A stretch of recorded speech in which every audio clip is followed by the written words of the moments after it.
guys, it's Win Allen here of Win's Wheels, back for another episode of Mountain Bike Action's Tech Tip video series. Welcome back. Today's tech tip is going to be covering bleeding and maintenance of a Shimano disc brake. Okay, first thing is we're going to want to remove the wheel, whether it's your front or rear, depending on what brake you're working on, because we don't want to chance getting any of the brake fluid on either the rotor or the brake pads. Go ahead and remove that wheel now.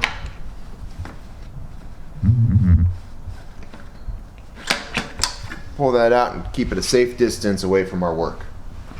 Next, we're going to remove the retainer clip on the back of the pad.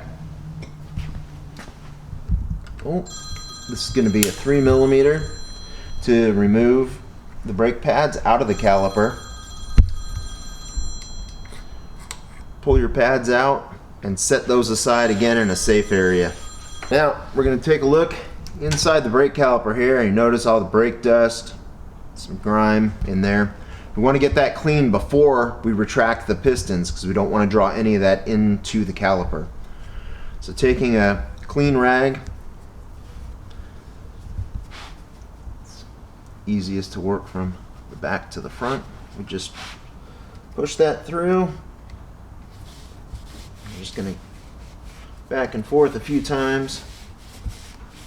Sure we've got all that cleaned off. You really don't want to use compressed air. One, you don't want to breathe that brake pad material, and two, you don't want to force anything under the lip of the seal inside there. So you have the rag out. Let's go ahead and clean the bleed nipple area and remove the bleed nipple cover. Set that aside.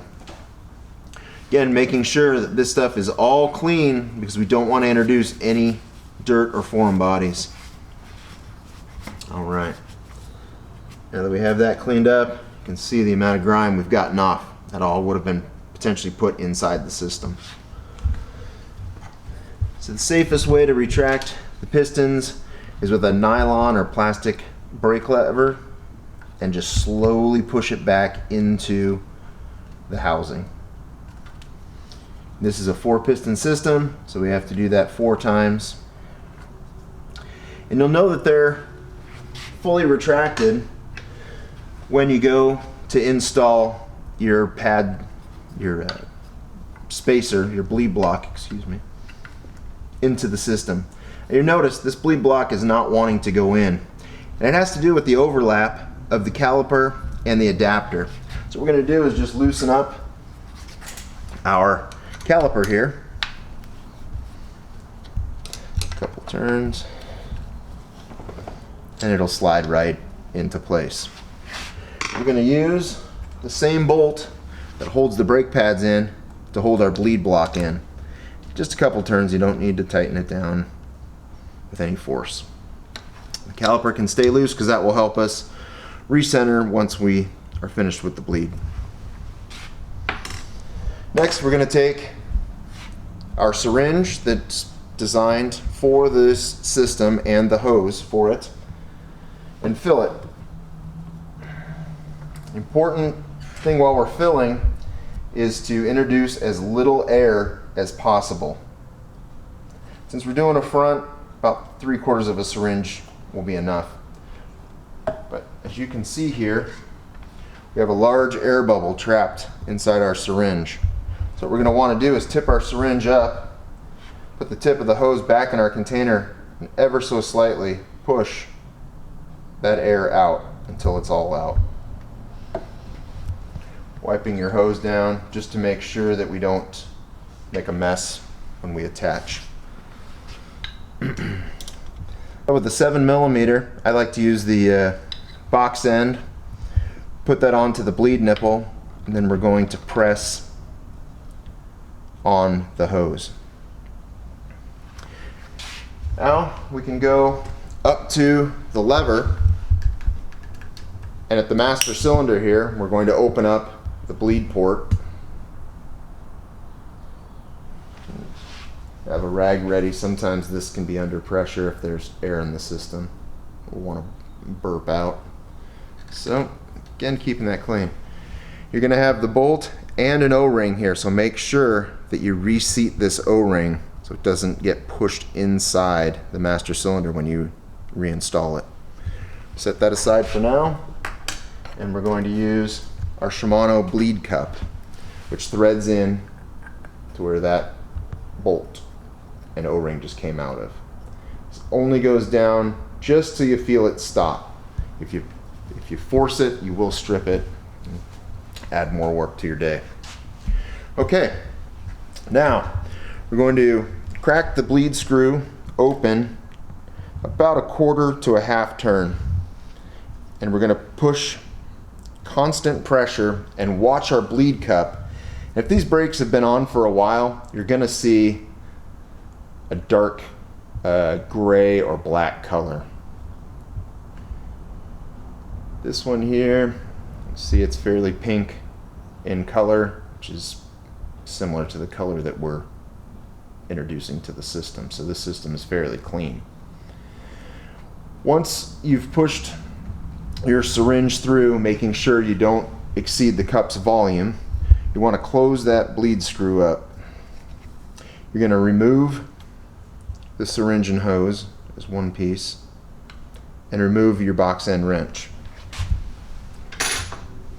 You're going to want to go back over the area and get any kind of residual brake fluid off of this. And remember, Shimano is a mineral oil system, and there is no inner mixing of fluids. You cannot put a dot in this, and mineral oil is not generic. It is specific to the brand. So using Magura's or TRP's or Shimano's in another brand could potentially cause damage or not have the brake function properly. We have our bleed cup just about full. We still have our spacer in the caliper. I like to give a few pulls on the lever, and what we're looking for in the bleed cup here is any kind of air bubbles. We're just cycling this piston in and out and trying to force any air that may be left in the system out. Once we've done that 15 or 20 times and we're sure that we've gotten all of the air out, we can go ahead and install this plunger into the center of the bleed cup. And what that does is allows us to remove the cup and not spill any fluid. We're going to go ahead and set that aside. Coming back with our bleed port screw and O-ring, have a rag ready to catch any of the oil that may get displaced as you reinstall. Just like to hold the rag up close to it. And this is extremely low torque, 1.5 to 2 Newton meters max. If you over tighten that, it's going to make it very difficult next time to service it. We're going to remove the pin here and take out our bleed block.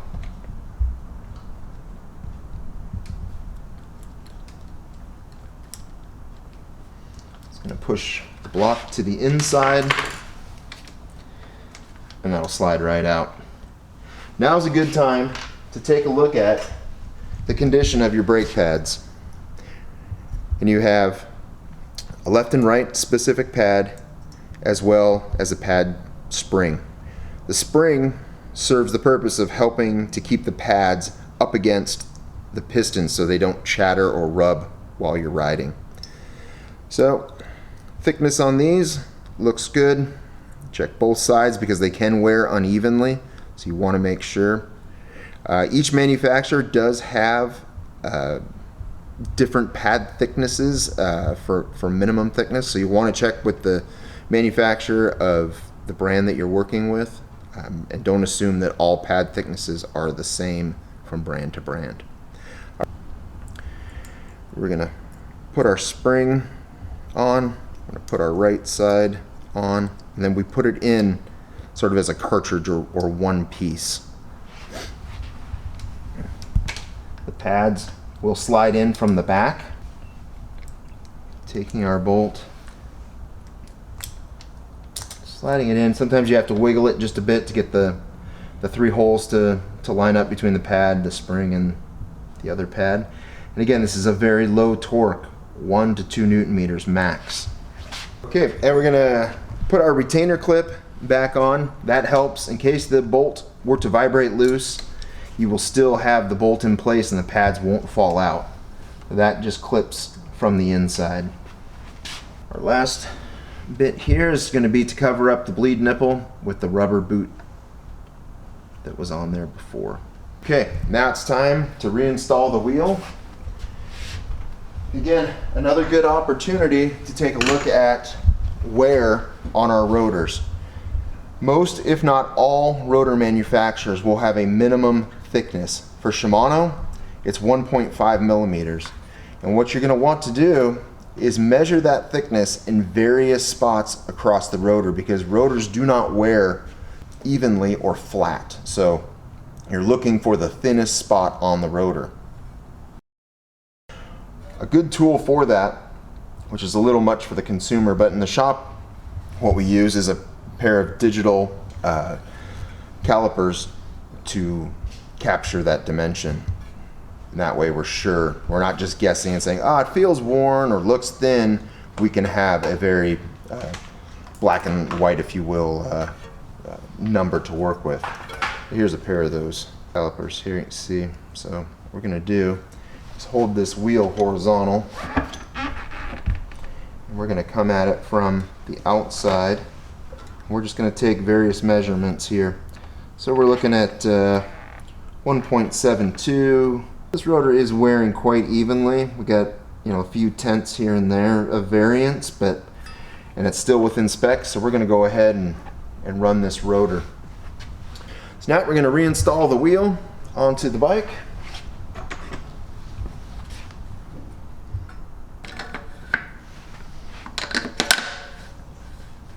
Most of your through axles on the end will give the recommended torque.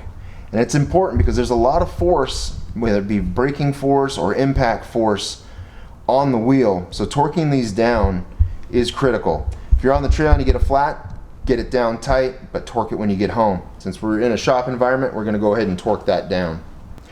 You can see here on the end of the through axle, this calls for 15 Newton meters. So we're going to set the digital torque wrench up to 15 here. And we're going to go ahead and torque that down. Again, this may seem overkill, but keeping that wheel on is extremely important, as well as not damaging any kind of threads on the fork or the through axle. Okay, we have our torque set properly.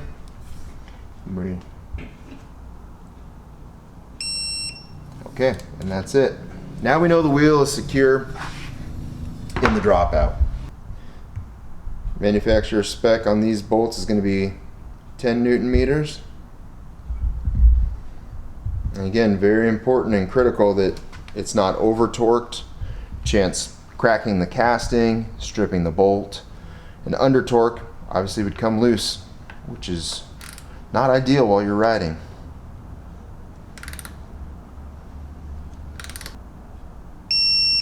Okay, do the lower. All right, go ahead, give that brake another spin again. Make sure we have a good light gap on there. Everything stayed the same. Nothing changed as we got it down to torque. All right, now the rest of it is a matter of getting out there and enjoying it on the trail, knowing you've got a safe brake working. Thanks everyone for stopping by the shop. I really appreciate it. If you want to catch up to the videos we've shot before, hit the link below. You want to see what's coming in the future? Hit subscribe. I'm going to get back to doing what I do best, and that's wrenching. See you next time.